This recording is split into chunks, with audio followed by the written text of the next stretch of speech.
Hello, lovely humans, and welcome to Figurative Language Set 1.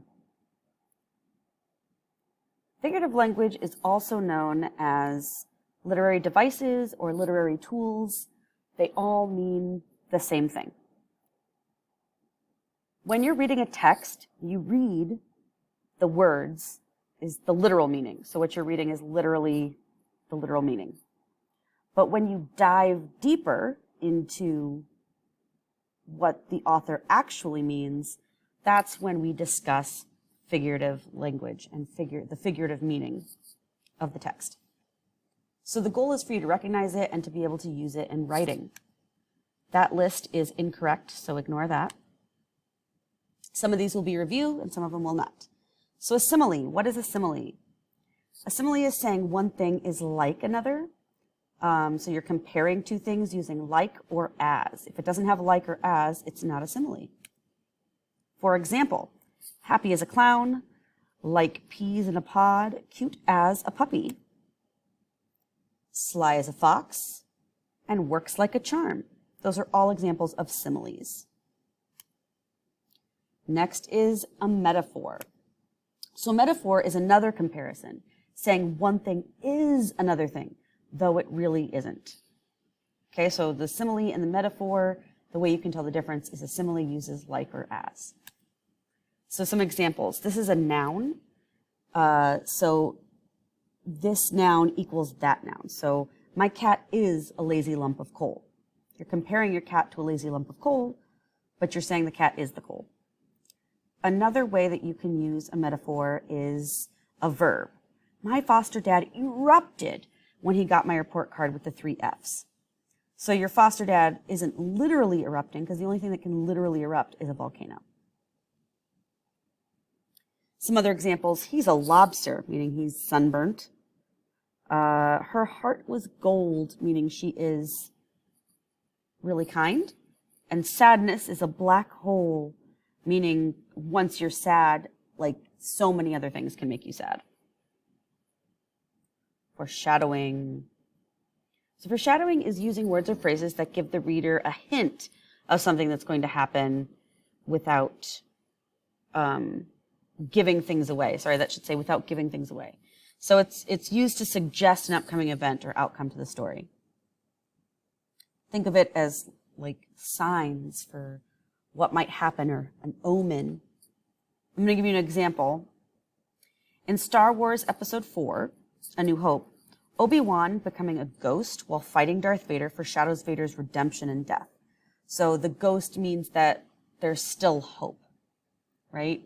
And that if you redeem yourself and you stay good, then you still have hope. Also the title, A New Hope, right? There's still hope for Vader if he is able to redeem himself, or if Luke is able to redeem him. Setting. Setting is where and when, and sometimes the weather. So where and when the story takes place. Now there's several things that are included. So you could use the place, the geographical location, the time, when the story takes place, the weather, rainy, stormy, humid, snowing, etc. Social conditions. What is the daily life of the characters like? Do they go to school? Do they go to work? Do they skip school? The social conditions. What is that school like? What is that job like? And lastly, the mood. The feeling created at the beginning of the story. So is it a cheerful mood? Is it a frightening mood? In here, this is a frightening mood. It's got the dark moon and the trees and the winter. That is the setting. The plot. So the plot is the events that connect the story, right? From the beginning to the middle to the end. And if you look here, you have the 5 elements. So you have the exposition, which is anything that happens at the beginning that explains the events up until the story starts. You have the conflict, and there's multiple different kinds of conflict, so we'll talk about that a little bit later. You have the rising action. The climax is like the OMG moment. I can't believe that happened. And then you have the falling action, and the resolution. The resolution is also known as the denouement. Think of it like a roller coaster. Some roller coasters have one big, giant hill that they have to come down, and some, like this one, have multiple. So the antagonist is the person or force that works against the hero of the story. It doesn't have to be a person. It can be the weather, nature.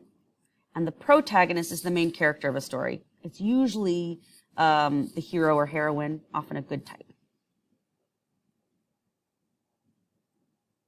Flashback. So flashback is a technique in which a writer interrupts a story to go back and explain an earlier event. So in Harry Potter, this talks about, this flashback is Snape remembering what happened in the past.